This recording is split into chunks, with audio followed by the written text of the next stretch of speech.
Madam ಅವ್ರು ಹೇಳ್ದಂಗೆ 2 ರಿಂದ 3 ವರ್ಷದಲ್ಲಿ ಹಂತ ಹಂತವಾಗಿ ನಮ್ಮ ಪಂಚಾಯತ್ಗೆ ಅಹವಾಲು ಕೊಟ್ಟಿದ್ದಾರೆ. ಅದರಂತೆ ಪಂಚಾಯತ್ನಿಂದ ನಾವು ಸಂಬಂಧಪಟ್ಟ ಇಲಾಖೆಗೆ ಅಂದರೆ ಲೋಕೋಪಯೋಗಿ ಇಲಾಖೆಗೆ 31/10/2022 ನಾವು ಅವರಿಗೆ ಈ ರೀತಿ ಆಗಿದೆ, ಜನಗಳು ಬಂದು ಈ ರೀತಿ ತೊಂದರೆ ಆಗುತ್ತೆ ಅಂತ ಹೇಳಿದ ಮೇಲೆ ಅವ್ರಿಗೆ ಕನ್ವೆ ಮಾಡಿದ್ವಿ, ಅಂದರೆ ಸಂಪರ್ಕಿಸಿ ಈ ರೀತಿ ಮಾಡಿರಿ ಅಂತ ಹೇಳಿದ್ದೀವಿ. ಆಮೇಲೆ 2 ವರ್ಷದಿಂದ ಎಲ್ಲರಿಗೂ ಗೊತ್ತಿರೋಂಗೆ ರಸ್ತೆ ಸ್ಯಾಂಕ್ಷನ್ ಆಗಿತ್ತು. ಮುಂದಿನ ಏನಾಗಿದೆ ಸ್ಯಾಂಕ್ಷನ್ ಆಗಿರೋದು ಕಾಮಗಾರಿ ಪ್ರಾರಂಭ ಆಗಿದೆ ಬಿಟ್ಟಿರೋದೆಲ್ಲ ಸಂಬಂಧಪಟ್ಟ ಇಲಾಖೆಗೆ ಅಂದರೆ ಲೋಕೋಪಯೋಗಿ ಇಲಾಖೆಗೆ ಗೊತ್ತು. ಅದಕ್ಕೆ ಸಂಬಂಧಪಟ್ಟ ನಾವು ಫೋನಲ್ಲಿ ಮಾತಾಡಿದಾಗ AWL ಸಾಹೇಬರು ಬಂದು ಅದನ್ನೇನು ನೋಡ್ತೀನಿ ಅಂತ ಹೇಳಿದ್ದಾರೆ.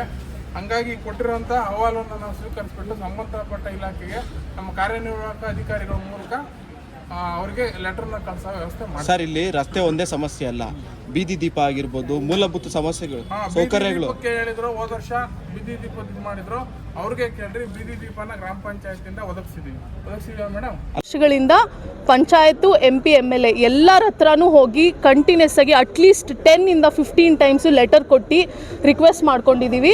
ಚಂಬೇನಹಳ್ಳಿಯಿಂದ ನೆರಿಗೆವರೆಗೂ ರೋಡ್ ಸರಿ ಮಾಡಿಕೊಡಿ. ಆಲ್ಮೋಸ್ಟ್ ಅಪ್ರಾಕ್ಸಿಮೇಟ್ಲಿ 2 ಕಿಲೋಮೀಟರ್ ಸ್ಟ್ರೆಚ್, ಅದಕ್ಕಿಂತ ಒಳಗಡೆನೇ ಇದೆ. ಎಲ್ಲರೂ ಇವ್ರ ಮೇಲೆ ಅವ್ರ ಮೇಲೆ ಇವರು ಬ್ಲೇಮ್ ಮಾಡ್ತಾನೆ ಇದ್ದಾರೆ ಹೊರತು ನಮ್ಮ ರೋಡ್ ಅಂತೂ ಇನ್ನೂ ಸರಿಯಾಗಿಲ್ಲ. ಆಕ್ಸಿಡೆಂಟ್ಗಳಾಗ್ತಾ ಇದೆ, ಮಕ್ಕಳು ಹುಷಾರಿಲ್ದಂಗೆ ಆಗ್ತಿದ್ದಾರೆ, ಬೀಳ್ತಾ ಇದ್ದಾರೆ. ಅಷ್ಟೊಂದು ಡಸ್ಟ್ ಪೊಲ್ಯೂಷನ್ ಇದೆ, ಸಿಮೆಂಟ್ ಫ್ಯಾಕ್ಟ್ರಿ ಗಾಡಿಗಳು ಓಡಾಡ್ತಾನೆ ಇರ್ತವೆ.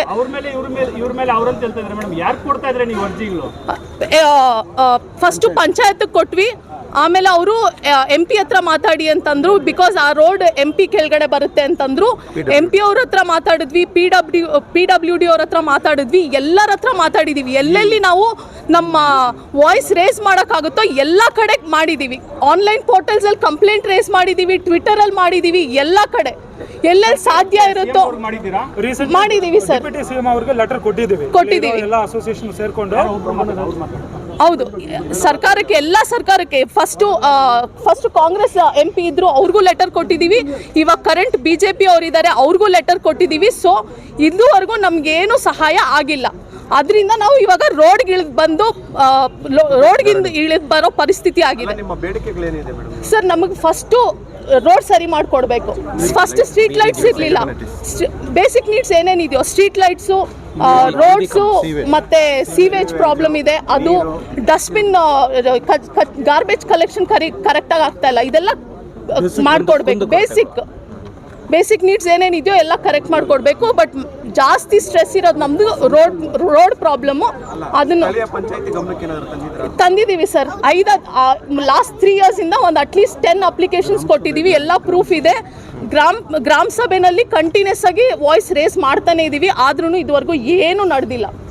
ಆ ರೋಡು ತಿಂಗಳ ಪರಿಸ್ಥಿತಿ ಹೀನಾಯವಾಗ್ತಾ ಇದೆ ಹೊರತು ಒಂದು ಸ್ವಲ್ಪನೂ ಬೆಟರ್ ಏನೂ ಆಗೇ ಇಲ್ಲ. ನಿಮ್ಮ ಅಪಾರ್ಟ್ಮೆಂಟಲ್ಲಿ ಬಿಲ್ಡರ್ಗಳೆಲ್ಲ ಇರ್ತಾರೆ, ಬಿಲ್ಡರ್ಗೆ ಹೇಳಿದ್ರ? ಇಲ್ಲ ಮಾಡಿಸ್ಕೊಡ್ತೀವಿ ಅಂತ ಪಂಚಾಯತ್ ಅವ್ರು ಮಾಡಿಕೊಡ್ತಾರೆ ಅಂತ ಹೇಳಿದ್ರು. ಪಬ್ಲಿಕ್ ರೋಡ್ ಅಲ್ವಾ ಸರ್, ಮಾಡಿಕೊಡ್ತೀನಿ ಅಂತ ಹೇಳಿದ್ರು. ಎಲ್ಲರೂ ಮಾಡಿಸ್ಕೊಡ್ತಾರೆ ಅಂತ ಹೇಳಿದ್ದಾರೆ. ಇವಾಗ ಅಷ್ಟೊಂದು ಪಾಪ್ಯುಲೇಷನ್ ಇದೆ, ಮಾಡಿಸ್ಕೊಡ್ಬೇಕಲ್ವಾ? ಎಷ್ಟು ಆಲ್ಮೋಸ್ಟ್ 1000 ಅಪಾರ್ಟ್ಮೆಂಟ್ಸ್ ಮೇಲಿದೆ. ಅಪಾರ್ಟ್ಮೆಂಟು, ವಿಲ್ಲಾ, 1000 ರೆಸಿಡೆನ್ಸ್ ಇದ್ದಾರೆ.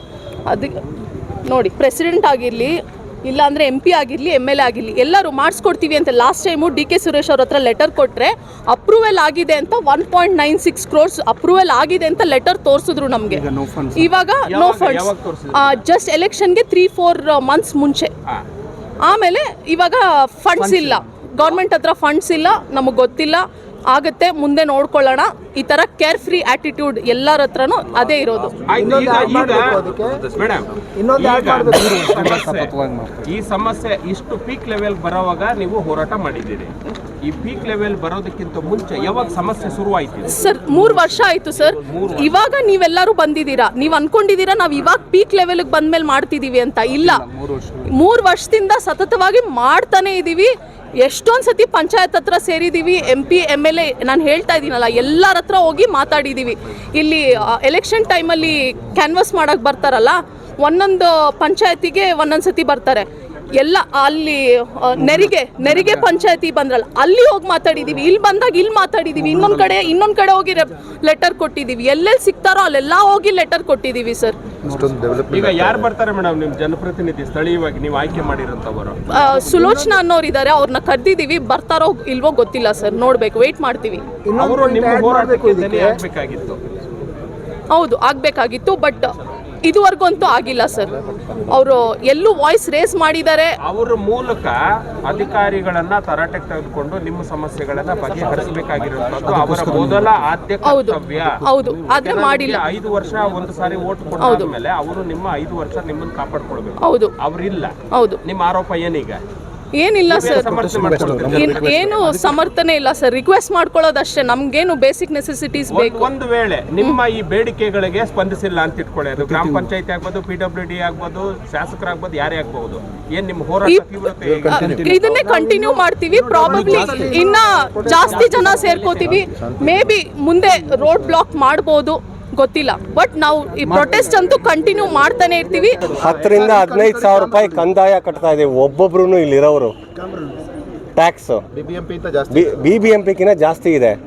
ನಮಗೆ ಏನು ಫೆಸಿಲಿಟೀಸ್ ಇಲ್ಲ. ರಸ್ತೆ ಆಗಲಿ, ನೀರಾಗಲಿ, ಲೈಟ್ ಆಗಲಿ, ಯಾವುದೇ ಥರ ಇದೂ ಸಿಗ್ತಾ ಇಲ್ಲ ನಮಗೆ. ನಾವು ಯಾಕೆ ಕಂದಾಯ ಕಟ್ಟಬೇಕು ಹೇಳಿ? ಇಲ್ಲಿ ಪಂಚಾಯತ್ನ ಕೇಳಿದ್ರೆ ಎಲ್ಲ ಇಲ್ಲಿಗೆ ಹೋಗುತ್ತೆ ದುಡ್ಡು. ಆದರೆ 1 ರೂಪಾಯಿ ಖರ್ಚು ಮಾಡ್ತಾ ಇಲ್ಲ ರೋಡ್ ಮಾಡೋಕ್ಕೆ. ಸ್ಟ್ರೀಟ್ ಲೈಟ್ ಕೊಡೋಕ್ಕಾಗಲಿ ಏನೇ ಫೆಸಿಲಿಟೀಸು ಕೊಟ್ಟಿಲ್ಲ. ಏನಕ್ಕೆ ಟ್ಯಾಕ್ಸ್ ಕಟ್ಟಬೇಕು ಹೇಳಿ, ನೀವೇ ಹೇಳಿ. ಟ್ಯಾಕ್ಸು ಸಿಕ್ಕಾಪಟ್ಟೆ, ಒಂದಕ್ಕೆ ಡಬಲ್ ಟ್ಯಾಕ್ಸು. BBMPಗಿಂತ ಜಾಸ್ತಿ ಟ್ಯಾಕ್ಸ್ ಕಟ್ತಾ ಇದೀವಿ, ಕಂದಾಯ ಕಟ್ತಾ ಇದೀವಿ ಇಲ್ಲಿ. ಟ್ಯಾಕ್ಸ್ ಬಾಯ್ಕಾಟ್ ಮಾಡಲೇಬೇಕಾಗತ್ತೆ. ಆ ಪರಿಸ್ಥಿತಿ ಬಂದಿದೆ ಇವಾಗ ನಮಗೆ. ಅಲ್ಲ, ಈಗ ಬೇಸಿಕ್ ನೀಡ್ಸೇ ಇಲ್ವಾ ಸರ್ ನಿಮ್ಮ? ಇಲ್ಲವೇ ಇಲ್ಲ. ರಸ್ತೆ ದುರಸ್ತಿ ಒಂದೇ ಅಲ್ಲ ಸರ್, ಬೀದಿ ಮೇಡಮ್ ಹೇಳ್ದಂಗೆ ಬೀಳ್ತಾ ಇದ್ದಾರೆ ಜನಗಳಲ್ಲೇ, ಗಾಡಿಗಳಲ್ಲಿ ಓಡಿಸಿ ಬಿದ್ದು ಚಿಕ್ಕ ಮಕ್ಕಳನ್ನ ಕರ್ಕೊಂಡು ಹೋಗಿ ಆಕ್ಸಿಡೆಂಟ್ಗಳಾಗ್ತಾ ಇದೆ, ತೊಂದರೆಗಳಾಗ್ತಾ ಇದೆ ಜನಗಳಿಗೆ. ಡಸ್ಟು, ಲಾರಿಗಳು, ಸಿಕ್ಕಾಪಟ್ಟೆ ಇದುಗಳು, ಲಾಸ್ಟ್ ಇಯರ್ ಒಬ್ಬರು ಎಲ್ಲರಿಗೂ ತುಂಬಾ ತೊಂದರೆ ಆಗ್ತಾ ಇದೆ. ಏನಾದರೂ ಕ್ರಮ ತಗೊಳ್ಳೇಬೇಕು.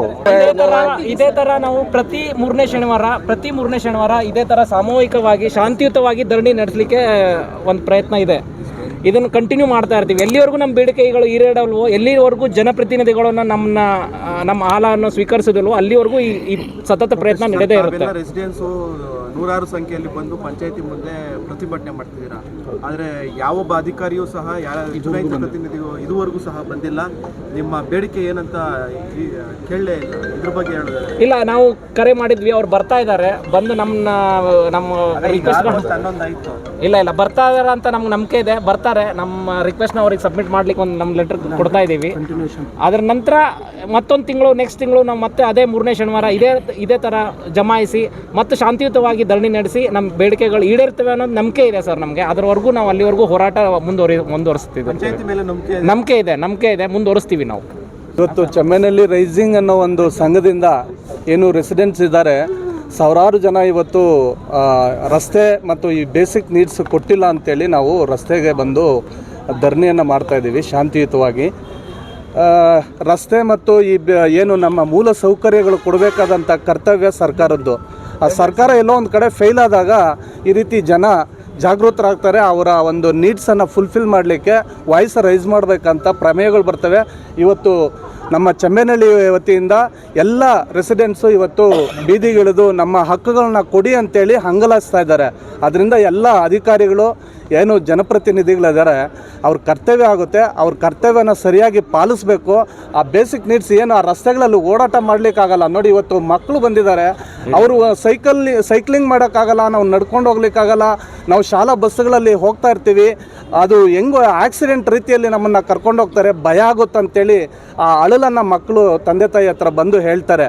ಅದಕ್ಕೋಸ್ಕರ ನಾನು ಎಲ್ಲ ಜನಪ್ರತಿನಿಧಿಗಳಲ್ಲಿ ಹಾಗೂ ಸರ್ಕಾರಿ ಅಧಿಕಾರಿಗಳಲ್ಲಿ ಅತ್ಯಂತ ಕಳಕಳಿಯಿಂದ ಮನವಿ ಮಾಡ್ಕೊಳ್ತೇನೆ. ಏನು ಇವತ್ತು ಚೆಮ್ಮೈನಹಳ್ಳಿ ರೆಸಿಡೆಂಟ್ಸ್ ಇವರು ಮೆಮೊರಂಡಮ್ ಕೊಡ್ತಿದ್ದಾರೆ, ಅದರಂತೆ ಸ್ಪಂದಿಸಬೇಕು.